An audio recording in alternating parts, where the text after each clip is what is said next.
আজ যাকে নিয়ে কথা বলবো তিনি দেশের স্লো মোশন কিং নামে পরিচিত। হ্যাঁ, আমি বলছি রাঘব জুয়ালের কথা। डीजल मैम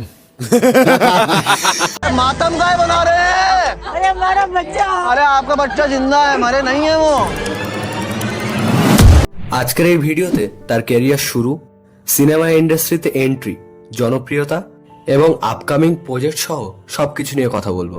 চলুন জেনে নেওয়া যাক রাঘব কিভাবে এই ছোট্ট শহর থেকে উঠে এসে দেশের স্লো মোশন কিং হয়ে উঠলেন। 1991 সালের 10ই জুলাই উত্তরাখণ্ডের দেরাদুনে রাঘবের জন্ম হয়। ছোটবেলা থেকেই নাচ ভালোবাসতেন, কিন্তু কখনো কোনো বড় ডান্স স্কুলে যায়নি। ইউটিউব দেখে নিজে নিজে ডান্স প্র্যাকটিস করতেন। তারপর একদিন হঠাৎ সিদ্ধান্ত নিলেন ডান্স ইন্ডিয়া ডান্স 3-এ অংশ নেবেন। প্রথমবার তিনি বাদ পড়েন, কিন্তু হাল ছাড়েননি। আবার ফিরে এসে এমন পারফর্ম করলেন যে সবাই তাক লেগে গেল। বিশেষ করে তার স্লো মোশন ডান্স দেখে সবাই মুগ্ধ হয়ে যায়। ডান্স ইন্ডিয়া ডান্সের পরেই শুরু হলো রাঘবের নতুন জীবন। তিনি ছোটদের ডিড লিস মাস্টারের স্কিপার হিসেবে কাজ করলেন। তারপর ডান্স প্লাসের মতো বড় শো এর হোস্ট হলেন।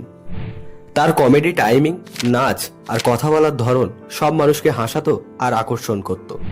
ধীরে ধীরে তিনি শুধু নাচ নয়, একজন জনপ্রিয় টেলিভিশন পারফর্মারও হয়ে উঠলেন। রিয়েলিটি শো থেকে তিনি পা রাখলেন সিনেমা জগতে। 2014 সালে সোনালী কেবিলে অভিনয় করলেন। তারপর এলো ABCD 2, সেখানে তার পারফরমেন্স দারুণ ছিল। তারপর তিনি কাজ করেছেন স্ট্রিট ডান্সার 3D, বহুত হুয়া সম্মান আর কিল ছবিতে একদম ভিন্ন চরিত্রে অভিনয় করলেন। তা দেখে দর্শকরা সবাই মুগ্ধ হয়ে গেল।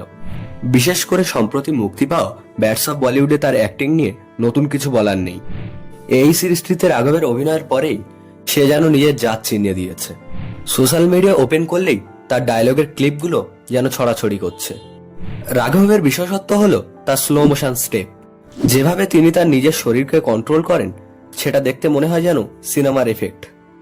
তাছাড়া তিনি খুব হাসি খুশি মজার একজন মানুষ। তার এই সহজ সরল আচরণই মানুষকে আরো বেশি আকর্ষণ করে। কিন্তু রাঘবের শুরুটা মোটেও সহজ ছিল না। মুম্বাইতে তিনি এক ঘরে 10 জন ছেলের সঙ্গে থাকতেন। খাওয়ার মতো টাকা পয়সাও সবসময় থাকতো না। আলমারি না থাকার কারণে একটি ভাঙা ফ্রিজে কাপড় চোপড় রাখতেন। কিন্তু তিনি কখনো হাল ছাড়েননি, যার ফলে সেই ছেলেটাই আজ লাখ লাখ মানুষের অনুপ্রেরণা। এছাড়া ন্যাচারাল স্টার নানির আপকামিং মুভি দ্য প্যারাডাইসে তিনি অভিনয় করেছেন।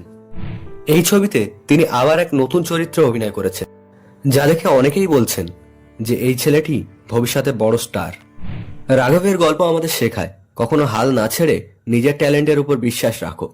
যতই বাধা আসুক চেষ্টা চালিয়ে যাও।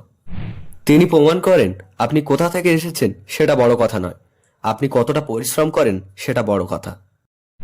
বন্ধুরা, এই ছিল রাঘব জুয়েলের জার্নি, একজন সাধারণ ছেলে হয়ে দেশের স্লো মোশন কিং হয়ে ওঠার গল্প।